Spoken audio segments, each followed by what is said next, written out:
오늘은 사순절 둘째 주일입니다. 제가 말씀 초입에 우리 윤동주 선생님의 시 십자가를 읽어드리겠습니다. 오늘 시온 찬양대 또 찬양과도 일맥상통하는 그런 내용인데요. 한번 들어보십시오. 십자가 윤동주. 쫓아오던 햇빛인데 지금 교회당 꼭대기 십자가에 걸리었습니다. 첨탑이 저렇게도 높은데 어떻게 올라갈 수 있을까요? 종 소리도 들려오지 않는데 휘파람이나 불며 서성거리다가 괴로웠던 사나이 행복한 예수 그리스도에게처럼 십자가가 허락된다면 모가지를 들이우고 꽃처럼 피어나는 피를 어두워가는 하늘 밑에 조용히 흘리겠습니다.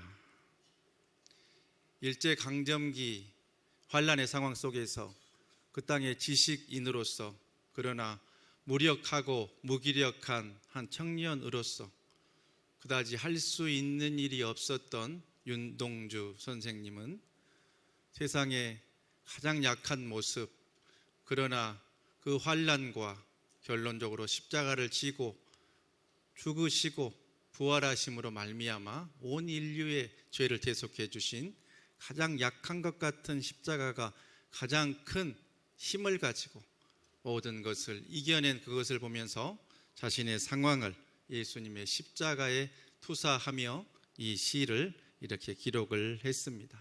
하나님과 우리의 흐트러진 영적인 관계를 바로 세울 수 있는 1년 중 가장 좋은 시기인 사순절을 우리는 보내고 있습니다. 이 시기 예수 그리스도의 십자가, 나를 향한 주님의 사랑과 은혜를 늘 기억하면서 그 십자가 보혈의 은혜 속으로 깊이 침잠에 들어가 하나님의 놀라운 은혜와 사랑을 덧입는 복된 사순절 기간 보내시기를 주님의 이름으로 축복합니다. 수많은 성경의 인물 가운데 가장 독특한 그런 인물을 손꼽으라고 한다면 단연코 요나가 그 대표로 꼽힐 것입니다. 요나는 질풍노도의 시기에 있는 마치 어떤 청소년처럼 당돌한 그런 행위를 하면서 하나님의 말씀에 불순종했다가 다시 또 끌려와서 순종하게 되는 그런 특별한 책임 그 모습을 보였던 그러한 인물인데, 오늘 또 이 요나의 이야기를 통해서 하나님께서 우리에게 어떤 말씀을 주시는가 우리 다 같이 하나님 말씀 받도록 하겠습니다. 우리 본문 1절로 2절 다 같이 받도록 하겠습니다. 여호와의 말씀이 아미떼의 아들 요나에게 임하니라. 이르시되 너는 일어나 저 큰 성읍 니느웨로 가서 그것을 향하여 외치라. 그 악독이 내 앞에 상달되었음이니라 하시니라. 아멘. 구약 성경에 요나서 외에 요나의 이름은 단 한 군데에 나오는데 그것은 바로 열왕기하서 14장 25절에 이렇게 나오는 본문뿐입니다. 그런데 열왕기하서 14장 25절과 요나서의 내용의 공이 요나의 아버지의 이름을 적고 있습니다. 아미떼인데요. 그래서 아미떼의 아들 요나라고 기록하고 있는 걸로 보아서 열왕기하서에 있는 요나는 곧 요나서의 주인공인 요나라고 하는 것을 우리는 알 수가 있지요. 요나의 이름의 뜻은 참으로 특별합니다. 요나의 이름의 뜻은 곧 비둘기라고 하는 그러한 뜻입니다. 다른 뜻이 여러 가지가 있는데 비둘기란 뜻도 있다가 아니라 요나는 곧 비둘기입니다. 성경에 약 3천여 명에 달하는 그런 이름이 명시된 사람들이 있다고 하는데 그 가운데서 이렇게 동물의 이름을 쓴 사람은 거의 찾기가 힘들죠. 그렇다고 하면 이 비둘기라는 인물, 이 요나라는 인물의 그 이름이 이렇게 지어진 데는 하나님의 특별한 의도가 있음을 우리는 알 수가 있습니다. 우리는 세계에서도 손꼽히는 많은 그런 인구가 모여 사는 서울이라고 하는 곳에 살고 있습니다. 서울의 거리를 오가다 보면 여러 가지 그런 짐승들을 볼 때가 있지요. 길고양이를 보실 때도 있고 또 참새를 볼 때도 있고 하시겠습니다마는 가장 흔하게 우리가 보는 그런 동물, 짐승 중에 하나가 바로 비둘기입니다. 그런데 이 도시에 있는 비둘기들은 멀리 날아다닐 수도 없고 또 음식도 음식물 쓰레기 봉투 안에 있는 그런 음식물 찌꺼기나 아니면 동네에서 또 어떤 분들이 주는 그런 모이 같은 것만 그렇게 주워 먹고 있기 때문에 이렇게 평소에 다이어트를 하지 못해요. 그러다 보니까 살찌고 비대해지고 이렇게 하다 보니까 이게 비둘기인지 닭인지 알아볼 수 없게 모습이 변해버리고 말았다 하지요. 그래서 요즘에는 이 어떤 시나 또 이렇게 사람들 가까이 사는 그런 비둘기에 대해서 이렇게 부르는데 뭐라고 부르냐면은 닭둘기라고 부릅니다. 이렇게 살이 쪄가지고 자기 몸 하나도 지탱하기 힘들 정도로 뒤룩뒤룩 살이 찐 닭인지 비둘기인지 알 수 없는 닭둘기들이 우리 주위에 많이 있습니다. 또 우리는 흔히 이 비둘기를 평화의 상징이라고 하지요. 특별히 흰 비둘기를 평화의 상징이라고 하는데, 그래서 벌써 이제 40여 년 가까이 됩니다마는 88년 우리 서울 올림픽 때 성화 불을 붙이기 전에 이 비둘기를 수백 마리 수천 마리를 날리는 그런 퍼포먼스를 했습니다. 그랬더니 이 비둘기들이 이렇게 성화대에 앉아 있었죠. 그런데 이후로 그때는 사람들이 알지 못했던 참사가 벌어졌습니다. 남녀 성화 봉송 마지막 주자가 그 쏟아지는 가스에 이렇게 마지막 불을 붙이니까 순식간에 그 수천도에 달하는 불꽃이 확 일어나가지고 거기에 있던 비둘기들이 다 통구이가 되어버리고 말았다는 것 아니겠습니까? 이후에 사람들이 그것을 알고 지금까지도 88 올림픽 비둘기 통구이 사건이라고 검색하시면 저런 장면과 함께 그때 비명 행사한 비둘기들에 대해서 안타까움을 이렇게 표시하는 그러한 내용들이 전해지고 있습니다. 그래서 너무나 많은 비둘기가 한꺼번에 죽은 것이 안타까워서 또 그다지 할 일이 없는 네티즌들은 저 영상을 가져다가 정밀 분석을 하기 시작했어요. 그래서 정밀 분석을 하다 보니까 이런 장면이 잡혔어요. 대부분의 비둘기들은 끝에 앉아 있었고 저렇게 발이 낀 것 같은 한 마리만 앉아 있었다.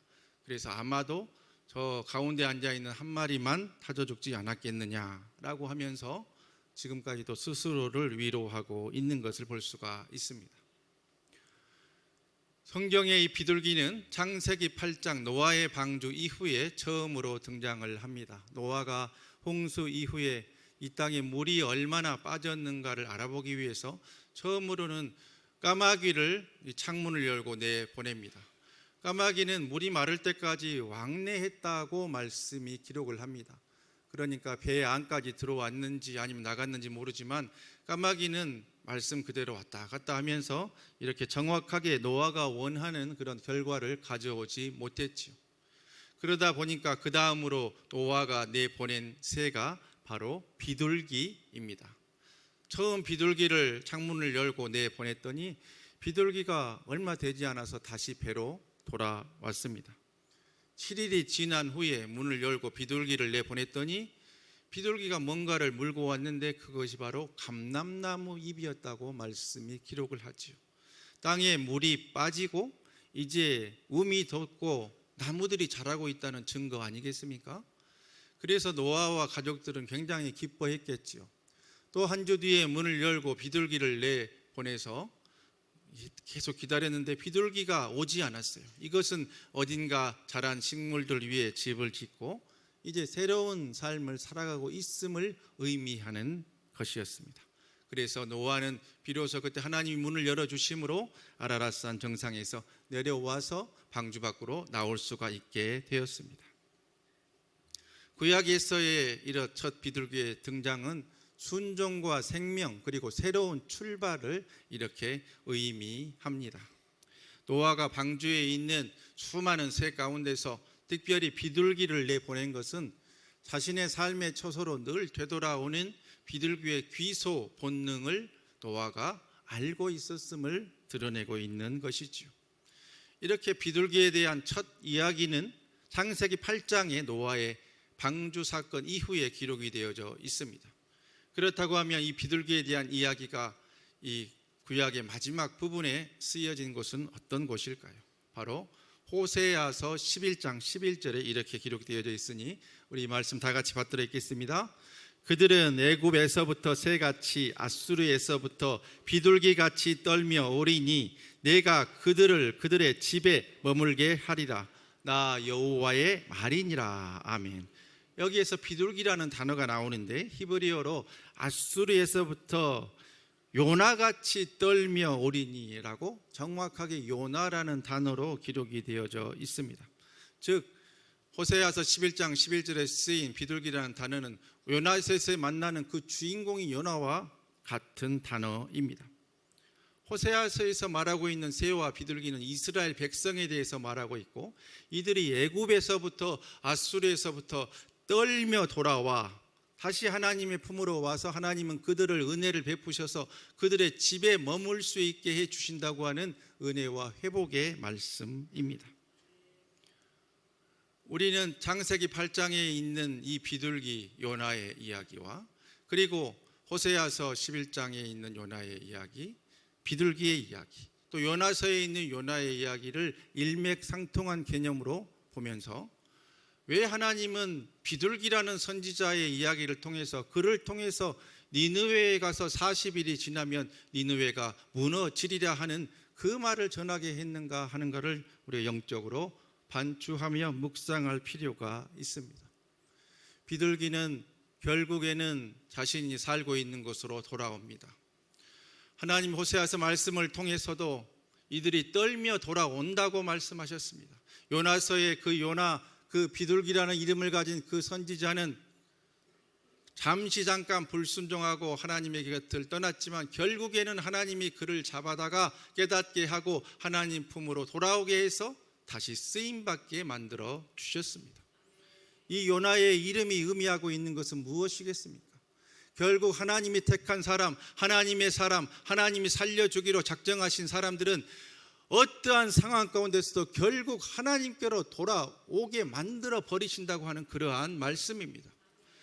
우리는 한 주 동안 비둘기처럼 세상에 흩어져 살았습니다. 하나님께서 거룩한 주일 우리를 다시 주의 처소로, 주의 집으로 비둘기처럼 모여들게 하셨습니다.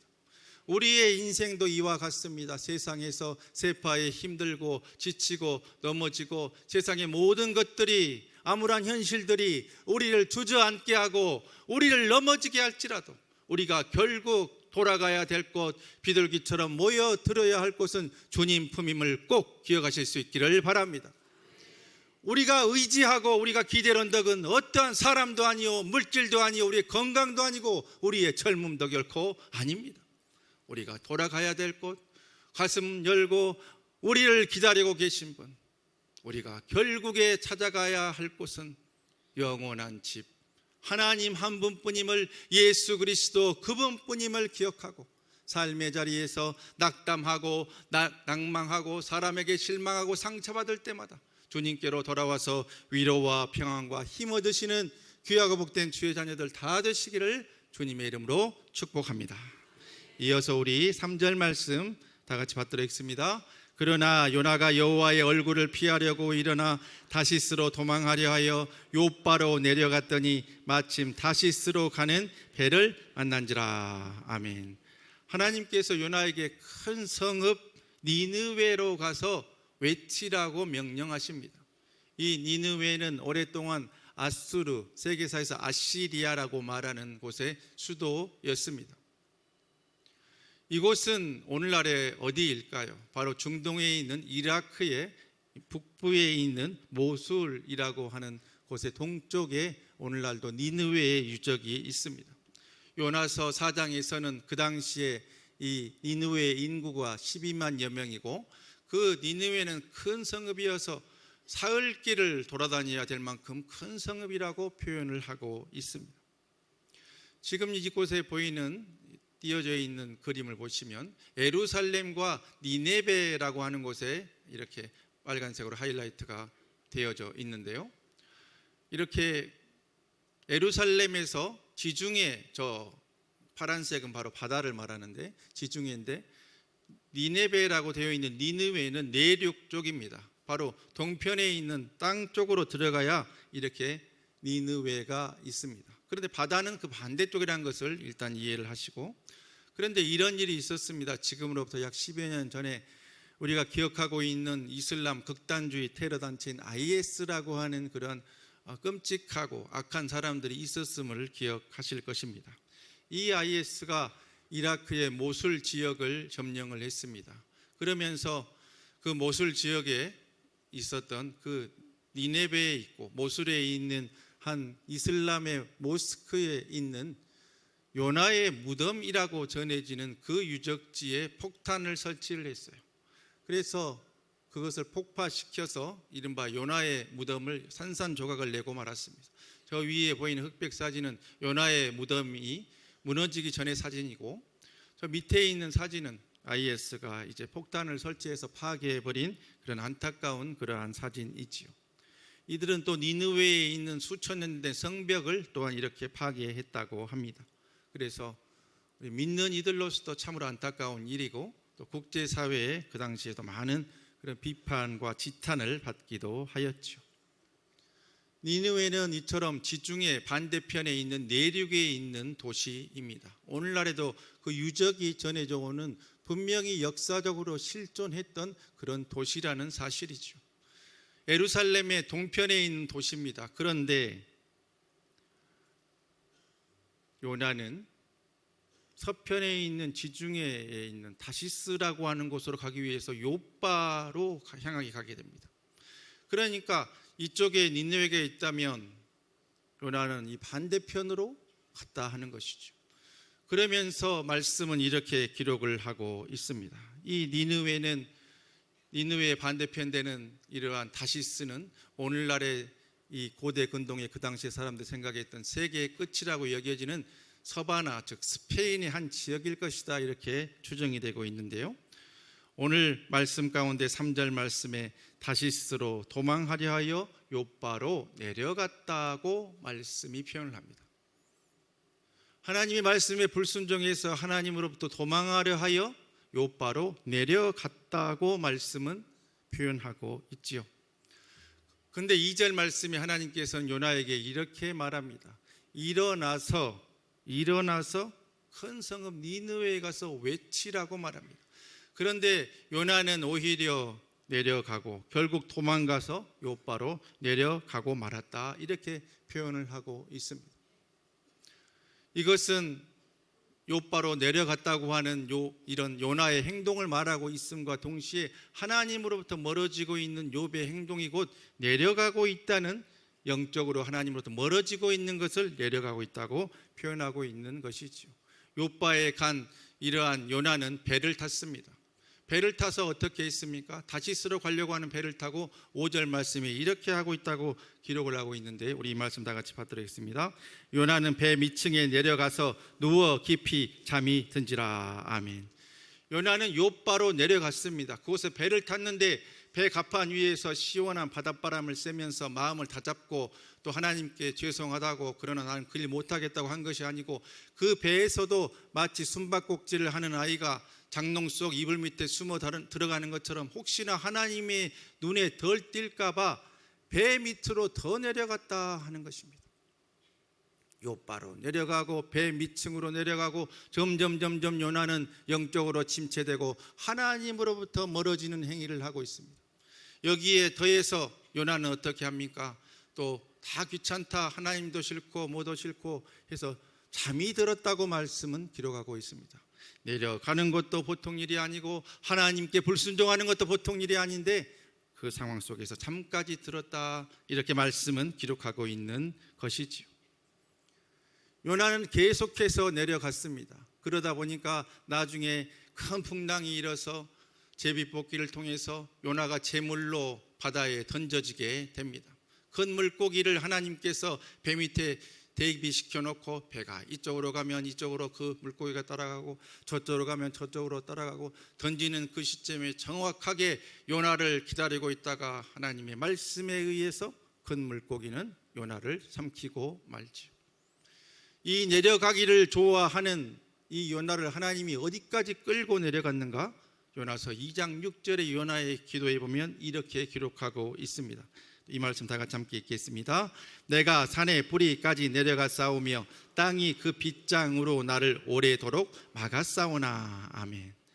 내려가기를 좋아하고 영적인 침체를 계속 경험하고 있는 이 요나를 하나님은 네가 계속해서 내려가는구나, 계속 영적인 침체를 경험하고 있구나, 어디 한번 끝까지 내려가 봐라 하면서 물고기 뱃속에 품고 산의 뿌리까지 내려갔다고 말씀은 기록을 합니다.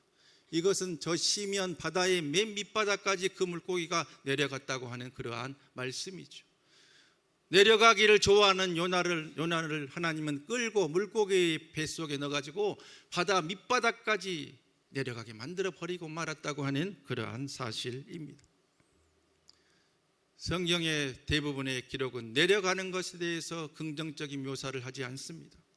아브라함은 애굽으로 내려갔다가 자신의 아름다운 부인 사라를 누이라고 속이고 바로가 사라를 데리고 가버리는 그런 참담한 일을 경험하고 말았습니다. 삼손은 딥나로 내려가고 가사로 내려가고 소래골짜기로 내려가서 블레셋 여인과 결혼을 하려 하고 블레셋의 기생을 취하고 마지막에는 소래골짜기 갔다가 들릴라를 만나게 되어서 나중에는 그의 유혹에 빠져서 두 눈이 뽑힌 채 죽어가는 참담한 그런 비극적인 일을 경험하고 말았습니다. 또 룻과 나오미도 모압으로 내려갔다가 남편들 다 죽고 과부가 되어버리고 마는 그런 안타까운 일을 경험하고 말았죠. 성경은 내려가는 것에 대해서 그다지 긍정적으로 평가하지 않습니다. 많은 경우에 내려가는 것은 죽음의 길이요, 절망의 길이요, 눈물의 길이요, 실패하게 되는 길이라고 하는 것을 표현하고 있습니다. 그러나 요나는 내려가고 또 내려갑니다. 이러한 때에 어떻게 해야 하겠습니까? 하나님은 내려가기를 좋아하는 요나를 바다의 맨 밑바닥까지 내려가게 만들고 두 손 두 발 다 들고 항복하게 만들어서 그를 다시 깨닫게 하고 다시 사용해 주십니다. 악한 마귀 사탄은 우리를 늘 영적으로 침체시킵니다. 우리의 자존감을 떨어뜨립니다. 너는 아무것도 아니라고 말을 합니다. 우리의 마음도 무너뜨리고 삶의 여러 가지 모양으로 압박을 합니다. 건강을 무너뜨리고 물질을 무너뜨리고 관계를 무너뜨립니다. 네가 할 수 있는 게 무엇이 있겠느냐? 네가 잘하는 게 무엇이 있겠느냐? 너의 집안에서 무슨 선한 것이 날 수 있겠느냐 하면서 우리를 내려가게 만듭니다. 우리는 거기에 속아서 함께 어우러져서 계속해서 내려갑니다. 계속해서 가라앉습니다. 계속해서 침체가 됩니다. 가정의 분위기가 암울하고 내 마음도 무겁고 하던 기도도 멈추고 입에서는 쓴뿌리의 말들만 쏟아지기 시작합니다. 나도 죽고 가정도 죽고 내 주위의 사람들도 함께 죽어가는 악순환이 반복되기 시작합니다. 얼마나 안타까운 일입니까? 여러분, 우리는 살아야 합니다. 예수 안에서 생명을 얻어야 합니다. 그렇게 하기 위해서는 내려가서는 안 됩니다. 가라앉아서는 안 됩니다. 침체돼서는 안 됩니다. 주님 손 붙들고 올라가시기를 바랍니다. 일어나시기를 바랍니다. 승리하시기를 바랍니다. 그것을 주님께서 우리에게 원하고 계십니다.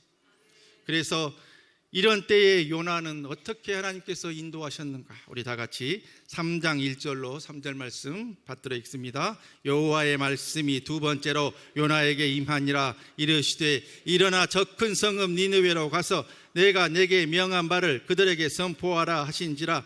요나가 여호와의 말씀대로 일어나서 니느웨로 가니라. 아멘.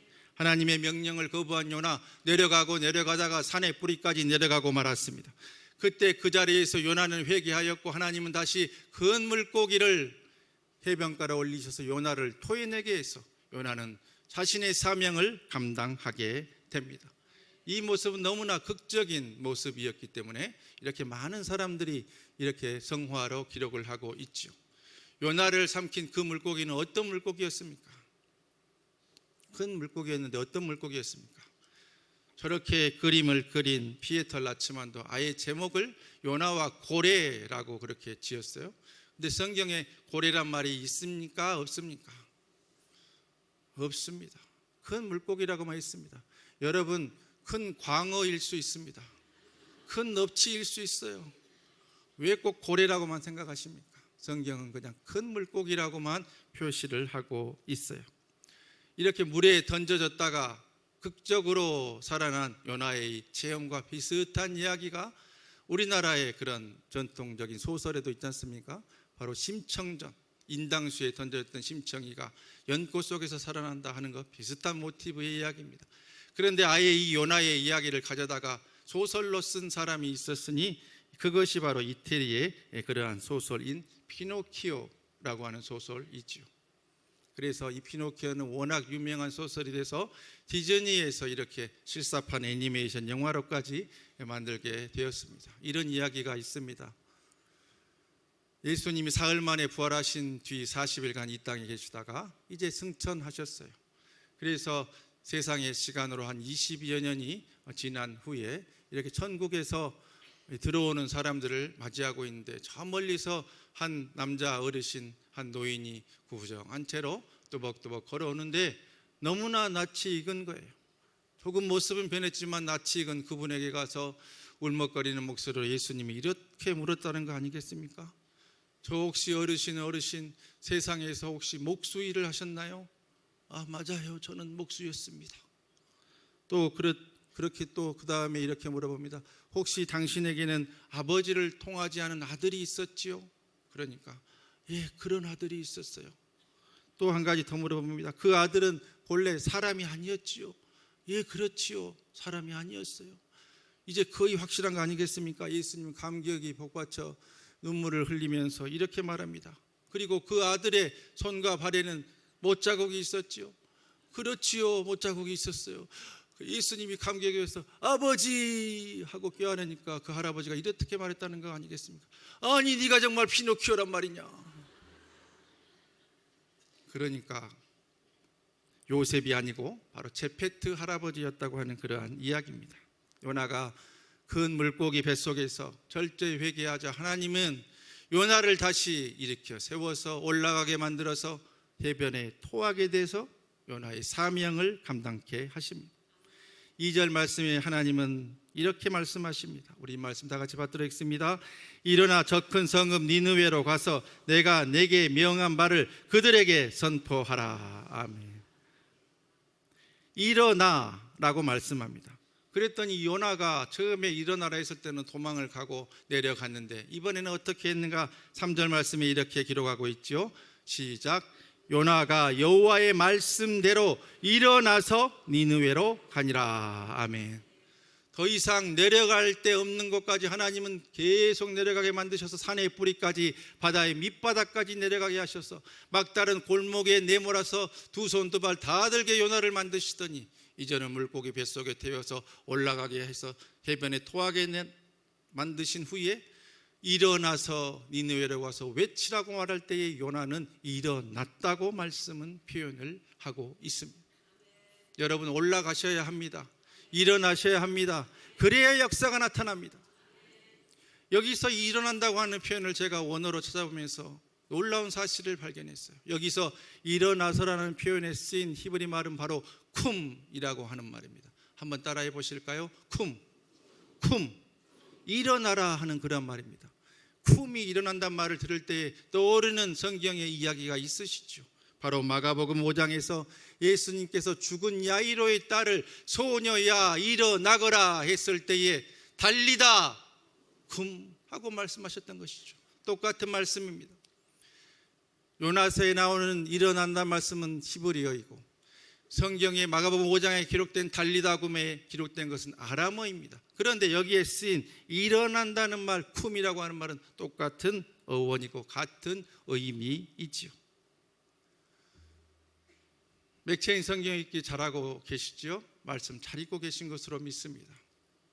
어제 우리가 받았던 말씀은 요한복음 5장의 말씀이었습니다. 새벽에도 그 본문으로 말씀을 전했는데 요한복음 5장에는 바로 이렇게 일어나서 회복된 사람의 이야기가 나옵니다. 베데스다 연못에 38년 된 병자의 그 이야기입니다. 그 병자에게 주님이 일어나라고 말씀하셨습니다. 물론 이 본문은 헬라어로 에게이로라고 하는 단어를 쓰고 있습니다. 그러나 예수님께서 그리스 말로 그 병자에게 말씀하시지 않았습니다. 예수님은 분명히 히브리어로 쿰이라고 말했습니다. 일어나라고 말했습니다. 일어나서 내 자리를 들고 걸어가라 했을 때 38년 된 병자는 일어났습니다. 자리를 들었습니다. 걸어갔습니다. 회복의 역사가 나타났습니다. 여기서 일어나라고 하는 것, 현재 네 상황 가운데 모든 것을 회복시켜 줄 테니 그 자리를 박차고 그 자리를 깨치고 일어나라는 하나님의 말씀입니다. 현재적인 명령입니다. 여러분, 일어나십시오. 주님이 또 이 병자에게 말하기를 자리를 들라고 말합니다.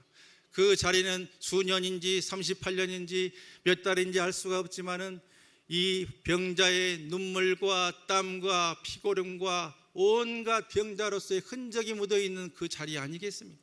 그 과거의 흔적들, 병자로서의 모습들, 그 안타까운 그 뭉개지고 있는 그 과거의 그 참담한 모습들, 이제는 네가 일어나게 되었으니 그 과거로부터도 일어날 것을, 그것을 치워버릴 것을 말씀하고 계신 것이죠. 여러분, 과거의 상처에서도 치료받으실 수 있기를 주님의 이름으로 복빌어 드립니다. 주님께서는 일어나라고 말씀하시고 자리를 들라고 말씀하신 이후에 걸어가라고 말합니다. 이제는 네가 새 출발하게 되었다. 너는 병자가 아니다. 과거에 38년간 누워있었던 너의 모습이 아니라는 말씀입니다. 자리를 들고 걸어가라고 말씀하셨습니다. 여러분에게는 주님이 손잡고 걸어주신 아름다운 미래, 밝은 미래, 봄바람이 부는 것 같은 아름다운 미래가 있습니다. 걸어가십시오. 걸어가십시오. 걸어가십시오. 이 모든 역사는 쿰으로부터 시작됩니다. 쿰, 일어나십시오. 여러분의 귀에 주님께서 여러분이 낭망하고 내려가려고 할 때, 쓰러지려고 할 때 주님의 사랑의 음성이 들리실 수 있기를 주님의 이름으로 축복합니다. 쿰, 내 딸아 쿰해라. 내 아들아 쿰해라. 일어나라, 일어나라, 일어나라 말씀하실 때에 일어나십시오. 여러분의 주위의 상황들, 나를 감싸고 있는 상황들, 말라가는 통장의 잔고들, 다가오는 통장의 이러한 은행의 압박들, 사채업자의 압박들이 있을 수 있습니다. 그 상황 가운데서도 주님은 우리에게 오늘 또 말씀하십니다. 쿰하라고 말씀하십니다. 쿰하라고 말씀하십니다. 주님 손 붙들고 일어나십시오. 많은 분들, 우리 교회 수많은 성도 있지 않습니까? 한 주에도 정말 희로애락이 얽힌 수많은 소식들과 많은 일들을 접합니다. 어떤 분들은 기도했더니 병원에 갔더니 정말로 이 조직검사 있는데 아무것도 아니라는 그런 기쁨의 소식도 있습니다. 목사님 기도해 주셔서 감사하다는 연락들도 있습니다. 또 어떤 경우에는 아니기를 바라고 함께 기도했으나 또 뭔가 더 안 좋은 상황에 대해서 병원에 입원해야 한답니다. 수술해야 한다는 소식도 있습니다. 어떤 분들은 물질에 막혀있던 것이 뚫어졌다는 기쁨의 소식도 있습니다. 응답받았다는 기쁨의 소식도 있습니다. 그러나 또 어떤 경우에는 너무나 가슴 아픈 그러한 소식들도 있습니다. 이번 주간에 제가 붙들고 기도했던 우리 성도님들 여러 가지 소식 가운데 한 권사님이 이런 연락을 했습니다. 목사님 기도 부탁드렸던 집 경매에 들어간다고 연락이 왔어요. 얼마나 가슴이 아픕니까? 그 글을 읽고 가는데도 제가 눈물이 다 났습니다. 경매에 들어간다고 연락이 왔는데 문제는 정말 놀라운 것은 그 뒤에 권사님의 고백의 말씀입니다. 그러나 나는 살아계신 하나님을 믿어요 목사님. 주님께서 길 열어주실 것을 믿어요 목사님. 그러니까 걱정하지 마세요. 이렇게 오히려 저를 위로하고 저에게 힘을 주는 그러한 권사님의 메시지를 보면서 눈물을 아니 흘릴 수가 없었습니다. 그분은 일어나고 계신 분입니다. 주님 손 붙들고 이미 일어나신 분입니다. 하나님께서 해결해 주실 것으로 믿습니다. 여러분의 삶 가운데서 이러한 일이 없으십니까? 앞으로 없으실 거란 보장이 있으십니까? 무너진 건강, 안 되는 상황, 꼬이는 물질, 깨진 관계, 모든 상황 가운데서 악한 것들은 우리를 내려가게 만듭니다. 아니요, 거기에 속지 마십시오. 그것들에게 휘둘리지 마십시오. 주님은 우리를 올라가게 만들고 일어나게 만들어 주실 것입니다. 그러기에 여러분의 귀에 힘들고 어려울 때마다 영적인 주님의 음성, 쿰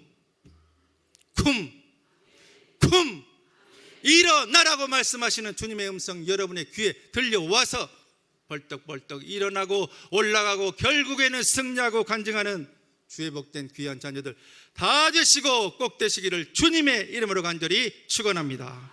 기도하겠습니다. 이제 우리 다 같이 기도하실 때에 우리는 삶의 무게에 치여서 내려가고 내려가다가 결국에는 낭망하여 쓰러질 때가 많습니다. 주님, 이제는 그러한 모습으로 주님의 마음을 아프게 하지 않도록 주여 우리를 도와주시옵소서. 일어나고 올라가게 역사하여 주시옵소서. 주님, 그렇게 우리를 이끌어 주시라고 우리 주님을 세 번 부르고 주님께 기도로 나아가도록 하겠습니다. 주여, 주여, 주여.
우리를 늘 푸른 초장으로 인도하시는 사랑의 하나님 아버지, 지난 한 주간 삶의 무게에 치여 있다가 주님 만나고자 비둘기처럼 주님 앞에 모인 우리를 오늘 또 말씀으로 만나주심에 감사드립니다.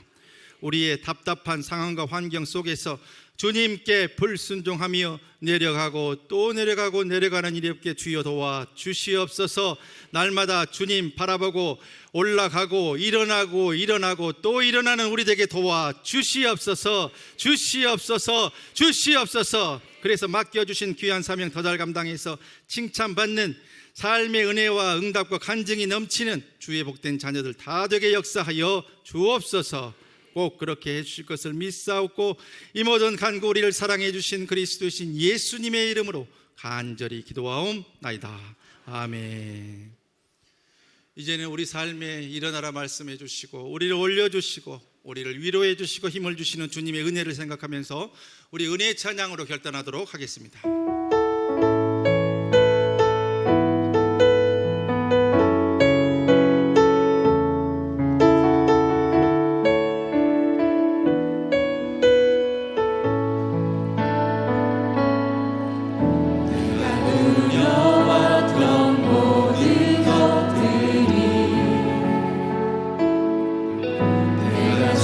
지나왔던 모든 시간이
흐르는 눈물 닦아주시고 우리의 참된 위로자가 되어주시는 우리 구주 예수 그리스도의 은혜와 독생성자 예수님을 이 땅에 보내시기까지 우리를 사랑해 주신 하나님 아버지 극진하신 사랑하심과 오늘도 삶의 무게를 이기고 우리에게 힘내라고 우리를 응원해 주시는 보혜사 성령님 감화 감동 은혜 교통 충만케 하심이 오늘도 우리를 끌어내리려고 하는 내려가게 만드는 모든 악한 것에 손짓을 박차고 일어나고 또 일어나고 올라가는 삶으로 주님으로 인해서 승리하는 삶을 살아가기로 다짐하는 이 자리에 함께한 주의 자녀들 개인과 가정과 생업과 주의 몸된 교회와 이 나라 이 민족 위에 이후로 영원토록 함께 계시옵기를 간절히 축원하옵나이다. 아멘.